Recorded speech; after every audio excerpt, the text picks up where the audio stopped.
ડિસએગ્રીમેન્ટ ગણાય.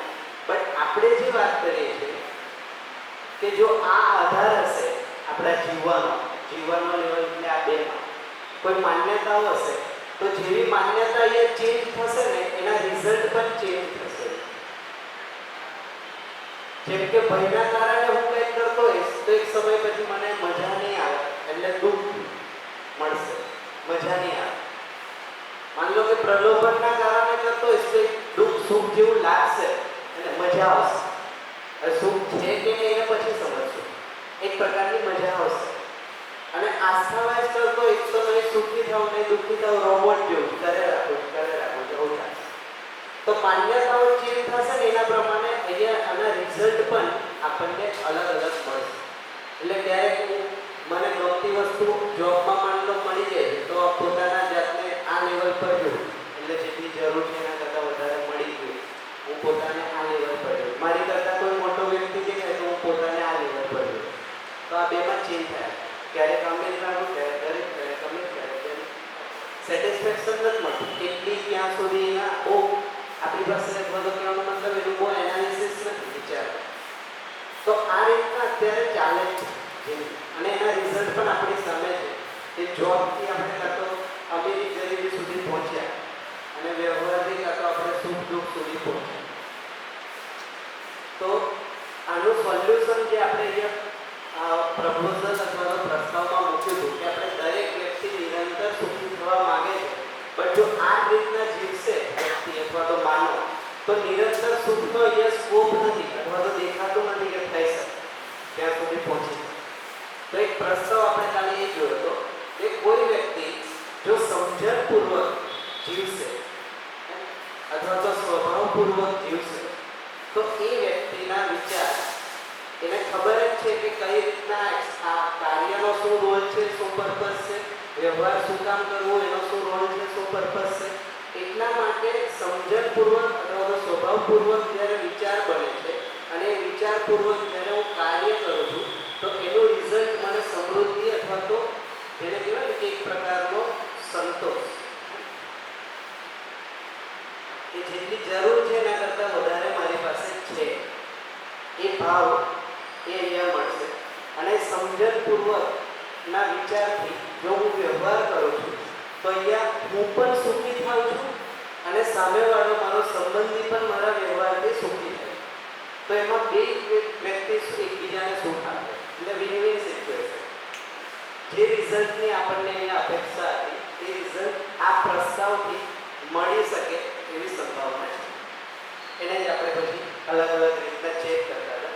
તો સમજવાની વસ્તુ છે શું સમજવું પડે તો આપણે એ જોયું કે આપણે જાણતા અજાણતા ડાયરેક્ટલી અથવા તો ઇનડાયરેક્ટલી આ ચાર લેવલ પર જીવીએ જ છે. કાં તો હું પોતાના માટે જીવું છું, કાં તો હું પરિવાર અથવા તો સંબંધી માટે જીવું છું, કાં તો હું સમાજ માટે જીવું છું અથવા તો હું પ્રકૃતિ અથવા તો નેચર માટે જીવું છું. તો જાણતા અજાણતા દરેક વ્યક્તિ જન્મથી લઈને મૃત્યુ સુધી આ ચારેય ધરાતલ પર આ ચારેય લેવલ પર જીવે જ છે. આ ખ્યાલ નથી મેબી એવું બની શકે, આઈડિયા નથી અને એવું પણ બને પ્રાયોરિટી ચેન્જ થાય. અત્યારે મારી પ્રાયોરિટી મારા પોતાની છે પછી બને કે પછી પરિવારની બને પછી સમાજની બને પછી પ્રકૃતિની બને, કોઈની પહેલાં પ્રકૃતિની હોય પછી સમાજની હોય. બટ આ ચાર સિવાય પાંચમું નથી કહેવાનું. જીવવાનું ક્ષેત્ર દરેક વ્યક્તિનું આ ચાર લેવલ પર જ ચારમાંથી બે પર જીવતો હશે, ત્રણ પર જીવતો હશે, ચારેયમાં બેલેન્સ કરી એ દરેક પોતાની સ્થિતિ.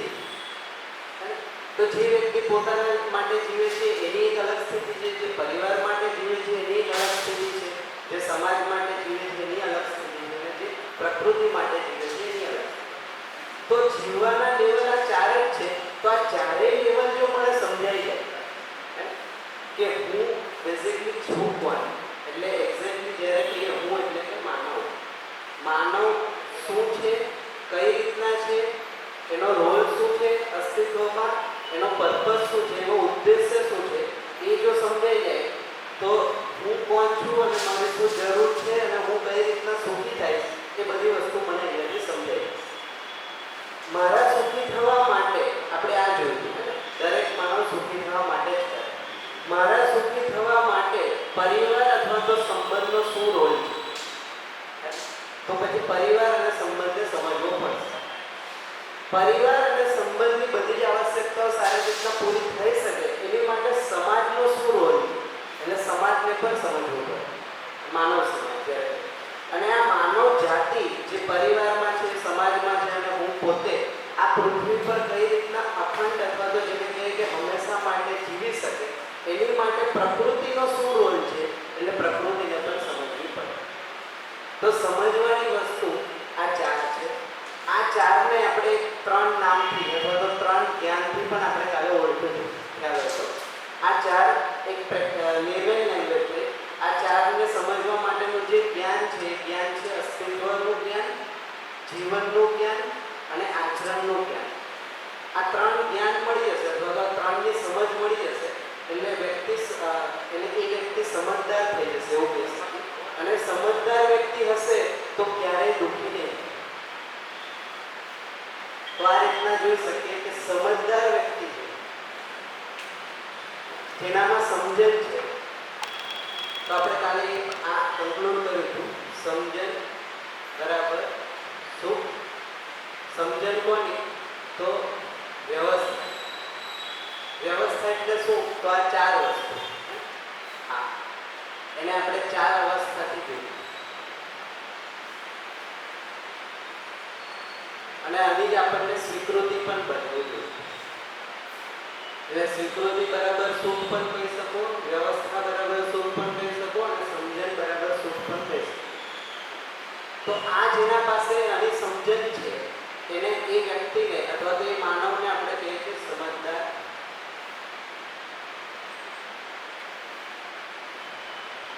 સમજદાર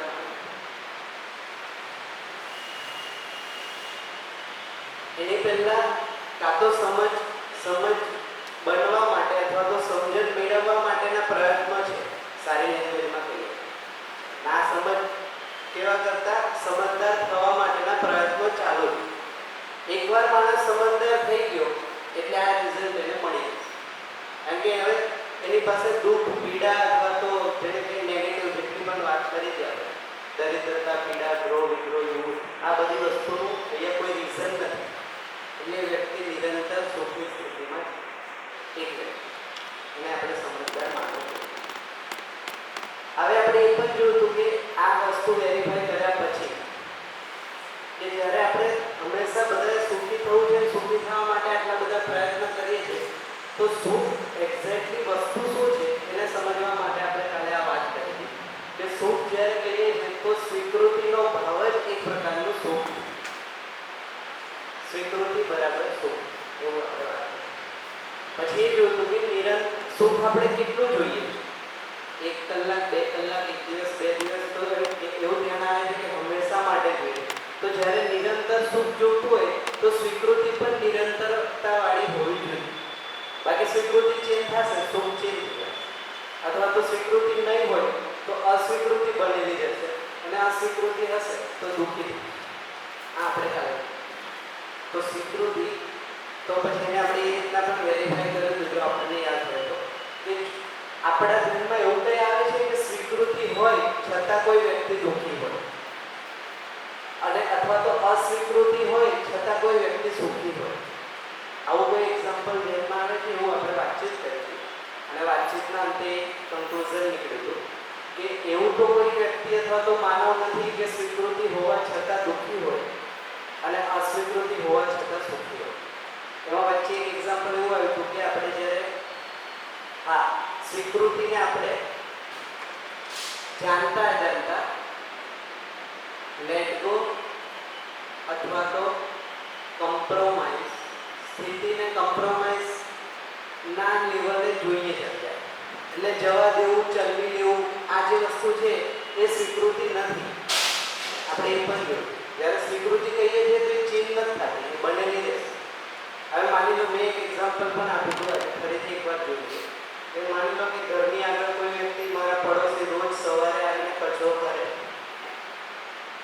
અને એનાથી મને દુઃખ મળે અથવા તો એવી અવ્યવસ્થા છે એટલે મને સ્વીકારમાં ન થાય કે આ રોજ આનું બિહેવિયર યોગ્ય નથી. મેં એને સમજાવવાનો પ્રયત્ન કર્યો, એની સાથે વાતચીત કરવાનો પ્રયત્ન કર્યો બટ નથી સમજતા અને રોજ એનું બિહેવિયર એવું જ રોજ સવારે ત્યાં કચરો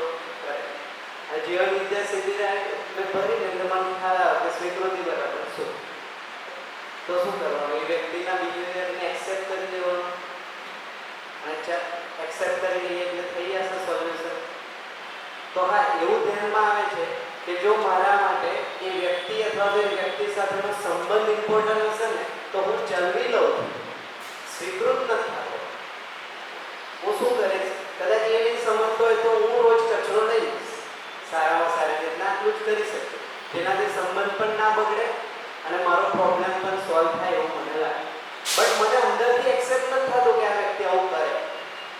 બટ ટેમ્પરરી કોઈ સોલ્યુશન આપણે વચ્ચેનું કાઢીએ છીએ કે સંબંધ પણ મેન્ટેન રહે અને પ્રોબ્લેમ પણ રિઝોલ્વ થાય. એટલે હું સ્થિતિ સાથે કોમ્પ્રોમાઇઝ કરી લઉં છું અથવા તો ચલવી લઉં છું, વચ્ચેનો કોઈ રસ્તો કાઢી લઉં. તો એનાથી હું તો દુઃખી છું જ અંદરથી. એવું નથી કે રસ્તો નીકળી ગયો એટલે આપણને આવો કોઈ પ્રોબ્લેમ નથી, એક્સેપ્ટ નથી જ થતો. એટલે કોમ્પ્રોમાઇઝ કરીને જ્યાં સુધી સંબંધ ચાલશે ત્યાં સુધી ચાલશે. એક સમય કદાચ માન લો કે કંઈક બોલવાનું થશે ને આટલા વર્ષનું જેટલું કોમ્પ્રોમાઇઝ કરેલું છે એ બધું એક સાથે બોલવામાં મેં આવું કર્યું તો આવું કર્યું તો આવું કર્યું તો ધ્યાન નથી જતું, તારી માટે આવું કરતો તો આવું ઘર કાઉન્ટ કરાવતા હોય સંબંધમાં એકબીજા, જ્યારે ઝઘડો થાય ને પછી અને ત્યાં સુધી ચાલે. એનો મતલબ કે તે ટાઈમે પણ આપણને સ્વીકૃતિમાં નહોતું ને આજે સ્વીકૃતિમાં નથી. બાકી હું શું કામ દુઃખી થાઉં એના વ્યવહાર? હું દુઃખી છું એનો મતલબ કે મને મારામાં એ વસ્તુની એ વ્યક્તિની એના બિહેવિયરની અસ્વીકૃતિ છે એટલા માટે હું દુઃખી થાઉં. પણ હું દેખાડતો નથી કે હું દુઃખી છું. દેખાડવામાં મેં એવું કરું છું કે ના ના બરાબર ચાલે, એ નહીં કરે તો હું કરું. પણ એવું થતું નથી કારણ કે નિયમ નથી. આ મેં કહું છું એટલે નહીં, અસ્તિત્વમાં એવો નિયમ નથી કે અવ્યવસ્થા કોઈને સ્વીકારવામાં આવે. એ આવે જ નહીં ત્યારે, અને એને તમે સ્વીકારવાનો બળજબરીથી પ્રયત્ન કરો તો એનું રિઝલ્ટ આ મળશે એ પણ નિશ્ચિત. એમાં કોઈ ઓપ્શન નથી બીજું. ના ના મારી વખતે એટલે જ તમે જુઓ પહેલે પરિવારમાં બધા આ રીતના જીવતા. કોઈ પ્રકારની માન્યતા, મજબૂરી કો અથવા કોઈ પ્રકારની સ્થિતિ પરિસ્થિતિ કો એકબીજાના બિહેવિયરને